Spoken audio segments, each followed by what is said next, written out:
Bismillahirrahmanirrahim. Assalamualaikum warahmatullahi wabarakatuh. Hai sahabat muslim, bagaimana kabarnya hari ini? Semoga sehat selalu ya, dan dalam lindungan Allah Subhanahu wa Ta'ala. Dan selalu semangat seperti Nabi Muhammad SAW. Kali ini aku akan membahas mengenai pembelajaran berbasis teknologi informasi dan komunikasi. Sebelumnya, saya ingin memperkenalkan diri. Nama saya Ajeng Putri, NPM 1911010490, Prodi Pendidikan Agama Islam, Universitas Islam Negeri Raden Intan Lampung. Sahabat muslim, selanjutnya kita akan bahas mengenai identitas buku. Nama bukunya adalah Pembelajaran Berbasis Teknologi Informasi dan Komunikasi, pengarang Dr. Ruman MPD dan kawan-kawan, tebal buku 446 halaman, penerbitnya adalah PT Raja Grafindo Persada dengan catatan kedua Maret 2012. Dosen pengampu yaitu Miss Ella Octaviana MPD. Baik, kita masuk ke dalam pembahasan kita, yaitu belajar dan pembelajaran berbasis teknologi informasi dan komunikasi. Di sini saya mengutip dari buku Pembelajaran Berbasis Teknologi Informasi dan Komunikasi yang dikutip oleh Dr. Ruman MPD, Dr. Dendi Kurniawan MPD, Cepi Riana MPD. Yaitu belajar adalah proses interaksi terhadap semua situasi yang ada di sekitar individu siswa. Belajar dapat dipandang sebagai proses yang diarahkan kepada pencapaian tujuan dan proses berbuat melalui berbagai pengalaman yang dicapai guru. Sedangkan menurut Sudjana 1989, belajar juga merupakan proses melihat, mengamati, dan memahami situasi. Sedangkan pembelajaran yaitu kegiatan yang dilakukan oleh dua orang pelaku, yaitu guru dan siswa. Pelaku guru adalah membelajarkan dan pelaku siswa adalah belajar. Pelaku pembelajaran tersebut terkait dengan bahan pembelajaran. Bahan pembelajaran dapat berupa pengetahuan, nilai-nilai kesusilaan, seni, norma agama, sikap, dan keterampilan. Hubungan antara guru, siswa, dan bahan ajar bersifat dinamis dan kompleks. Untuk mencapai keberhasilan dalam kegiatan pembelajaran, terdapat beberapa komponen yang harus dikembangkan oleh seorang guru, yaitu tujuan, materi, strategi, dan evaluasi pembelajaran. Konsep belajar, pembelajaran, dan mengajar. Konsep belajar merupakan suatu aktivitas yang dilakukan secara psikologi maupun psikologi. Aktivitas yang bersifat psikologi yaitu aktivitas yang merupakan proses mental, misalnya aktivitas berpikir, memahami, menyimpulkan, menyimak, menelaah, membandingkan, membedakan, mengungkapkan, dan lain sebagainya. Sedangkan aktivitas yang bersifat psikologi yaitu yang merupakan proses penerapan atau praktik, misalnya melakukan eksperimen atau percobaan dan lain sebagainya. Sedangkan konsep pembelajaran pada dasarnya merupakan suatu proses interaksi komunikasi antara sumber belajar, guru, dan siswa.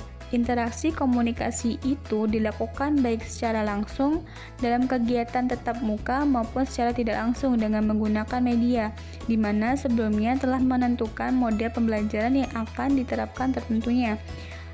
Hakikat pembelajaran di atas harusnya terdapat di dalam sikap komponen pembelajaran, termasuk pembelajaran berbasis teknologi informasi dan komunikasi yang akan diimplementasikan. Siswa jangan selalu dianggap sebagai objek belajar yang tidak tahu apa-apa. Ia memiliki latar belakang, minat, dan kebutuhan serta kemampuan yang berbeda.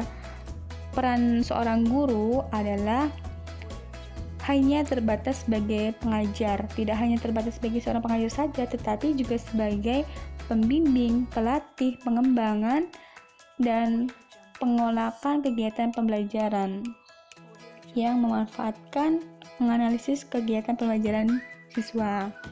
Dan sedangkan konsep mengajar dapat diartikan sebagai interaksi antara siswa dengan guru. Mengajar dapat diartikan sebagai suatu kegiatan atau suatu aktivitas dalam rangka mencapai suatu kesatuan dan kondisi belajar siswa yang kondusif.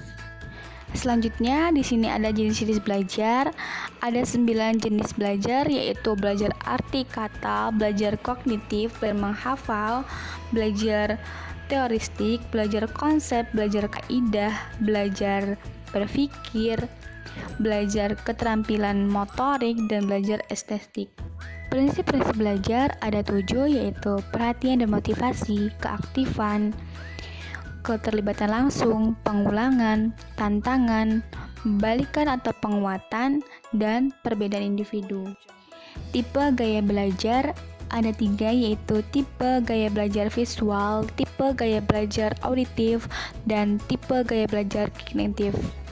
Masuk ke dalam komponen pembelajaran, yaitu pelaksanaan pembelajaran merupakan hasil interaksi dari beberapa komponen yang memiliki fungsi tersendiri dengan maksud agar ketercapaian tujuan pembelajaran dapat terpenuhi. Ciri utama dari kegiatan pembelajaran adalah adanya interaksi yang terjadi antara siswa dengan lingkungan belajar, baik itu dengan guru, teman-temannya, alat media pembelajaran, dan sumber-sumber belajar yang lainnya. Sedangkan ciri yang lainnya dari pembelajaran ini berkaitan dengan komponen-komponen pembelajaran itu sendiri. Di antaranya, di dalam pembelajaran akan terdapat komponen-komponen sebagai berikut, seperti tujuan, bahan atau materi, strategi, media, dan evaluasi pembelajaran. Tipe-tipe pembelajaran menurut orientasinya, Jack dan Will 1996 telah mengelompokkan model-model mengajar dalam 4 orientasi, diantaranya 1. Informasi Possession Orientation mencakup semua model mengajar yang titik beratnya mengembangkan kemampuan intelektual, kognitif siswa dengan menggunakan proses edukatif, deduktif, serta memecahkan masalah lainnya. Yang kedua, Social Interaction Orientation mencakup berbagai model mengajar yang tujuannya di samping memajukan saling memahami dalam kehidupan satu kelompok sosial satu sama lainnya. Yang ketiga, Person Orientation mencakup model-model mengajar seperti yang dikemukakan oleh para penghanut humanistik education. Sasarannya ialah untuk memberikan kesempatan tiap individu siswa yang bersangkutan. Yang keempat, Behavior Modification Orientation mencakup berbagai model mengajar yang digunakan dan titik beratnya pada perubahan perilaku ke arah yang diharapkan guru. Selanjutnya, kita masuk ke dalam pembahasan berbasis teknologi informasi dan komunikasi. Yang pertama ada komputer sebagai media pembelajaran. Definisi komputer yang disampaikan oleh Handmaker yang dikutip oleh Wahana 2003, komputer adalah mesin penghitung elektronik yang cepat dan dapat menerima informasi, input berupa data, drive, keyboard, dan mouse. Bekerjanya sistem operasi dengan dukungan memori, CPU, output berupa informasi, monitor, printer, dan drive. Komputer awalnya digunakan amatlah terbatas hanya untuk kegiatan menghitung dalam kegiatan administrasi. Media komputer dalam bidang pendidikan sudah mulai tampak sekitar pada tahun 1970-an. Kini, pemanfaatan teknologi komputer telah banyak memberikan kontribusi terhadap proses pembelajaran. Salah satunya adalah dengan penerapan pembelajaran berbasis komputer. Penggunaan komputer dalam penerapan pembelajaran memungkinkan berlangsungnya proses kemandirian dalam proses belajar, sehingga siswa akan mengalami proses yang jauh lebih bermanfaat dibandingkan dengan pembelajaran konvensional. Internet sebagai hasil dari perkembangan teknologi tentunya memiliki pengaruh dalam dunia pendidikan. Secara tidak langsung, internet mendorong dunia pendidikan untuk menyesuaikan dalam arus informasi globalisasi. Secara langsung, internet dapat dimanfaatkan sebagai sumber dan media pembelajaran bagi para peserta didik dalam mengembangkan ilmu pengetahuannya. Jaringan komputer berupa internet dan web telah membuka akses bagi setiap orang untuk memperoleh informasi dan ilmu pengetahuan terkini dalam bidang administrasi mereka masing-masing. Diskusi dan interaksi keilmuan dapat terselenggara melalui tersedianya fasilitas internet dan web dengan sistem e-learning sehingga memungkinkan peserta didik untuk mengakses informasi secara fleksibel tanpa terbatas waktu dan tempatnya. Selanjutnya, pembelajaran multimedia presentasi digunakan untuk menjelaskan materi-materi yang bersifat teoristik, digunakan dalam pembelajaran klasikal dengan grup belajar yang cukup banyak di atas 50 orang. Media ini cukup efektif sebab menggunakan multimedia proyektor yang memiliki jangkauan pancar cukup besar.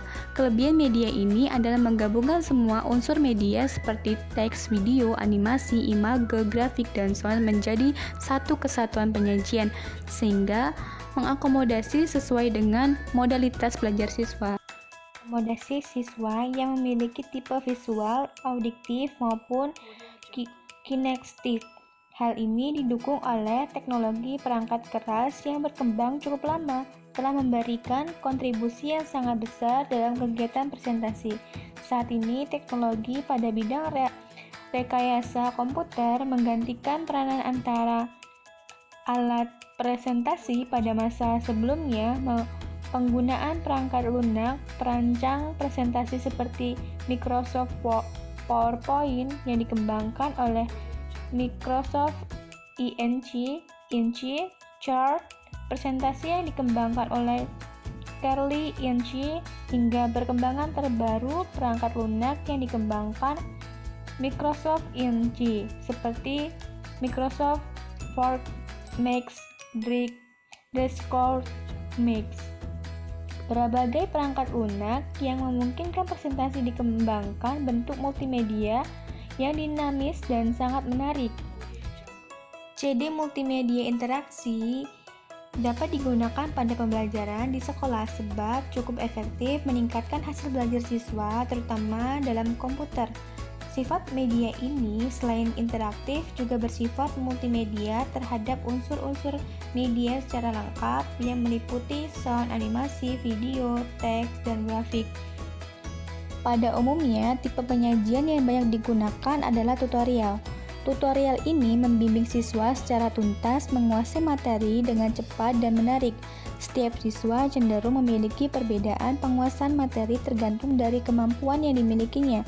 Penggunaan tutorial melalui CD interaktif lebih efektif untuk mengajarkan penguasaan software kepada siswa dibandingkan dengan pengajaran hardware. Misalnya tutorial Microsoft Excel dan Microsoft Word dan PowerPoint. Kelebihan dari CD interaktif ini adalah siswa dapat belajar secara mandiri, tidak harus tergantung kepada guru, instruktur. Video pembelajaran. Selain dari CD interaktif, video termasuk media yang dapat digunakan untuk pembelajaran di sekolah. Video ini bersifat interaktif tutorial, membimbing siswa untuk memahami sebuah materi melalui visualisasi. Siswa juga dapat secara interaktif mengikuti kegiatan praktek sesuai dengan yang diajarkan dalam video. Penggunaan program video ini di sekolah cocok untuk mengajarkan suatu proses, misalnya cara pembuatan penyerbukan pada tumbuhan, teknik akulasi, pembelahan sel, proses replikasi, dan lain sebagainya. Teknologi informasi dan komunikasi dalam pendidikan. 1. Konsep teknologi informasi dan komunikasi pada hakikatnya merupakan kajian ilmu dalam meningkatkan efektivitas berkomunikasi. Teknologi informasi dan komunikasi dapat dikatakan sebagai ilmu yang diperlukan untuk mengelola informasi agar ilmu tersebut dapat berupa teknik-teknik atau prosedur untuk menyimpan informasi secara efisien dan efektif. Teknologi informasi itu sendiri mulai dikenal pada tahun 70-an dengan memiliki tujuan untuk menjawab beberapa tantangan perkembangan zaman. Dalam dunia pendidikan, teknologi informasi dan komunikasi secara umum bertujuan agar siswa memahami alat teknologi informasi dan komunikasi secara umum, termasuk komputer, dan memahami informasi, artinya siswa mengenal istilah-istilah yang digunakan pada teknologi informasi dan komunikasi dan khususnya pada komputer yang umum digunakan. Siswa juga menyadari keunggulan dan keterbatasan komputer serta dapat menggunakan komputer sebagai optimal. Di samping itu, siswa dapat memahami bagaimana dan di mana informasi dapat diperoleh, bagaimana cara mengemas, mengelola informasi, dan bagaimana cara mengkomunikasikannya. Teknologi informasi dan komunikasi memiliki peranan penting dalam dunia pendidikan, baik dari segi proses belajar siswa maupun membantu guru dalam membelajarkan siswa. Pada dasarnya, teknologi informasi dan komunikasi ini haruslah terus dikembangkan agar pemanfaatannya khususnya dalam dunia pendidikan bisa lebih dioptimalisasikan, dan dengan diadakannya penelitian pembelajaran berbasis web ini merupakan salah satu wujud perhatian untuk kemajuan bidang teknologi informasi dan komunikasi untuk pendidikan. Sampai di sini dulu ya pembahasan kita mengenai belajar dan pembelajaran berbasis teknologi informasi dan komunikasi. Semoga bermanfaat. Jika ada kata-kata yang salah, saya mohon maaf, dan kepada Allah saya mohon ampun. Saya akhiri, wallahu muwaffiq ila aqwamit thoriq wa minkum. Wassalamualaikum warahmatullahi wabarakatuh.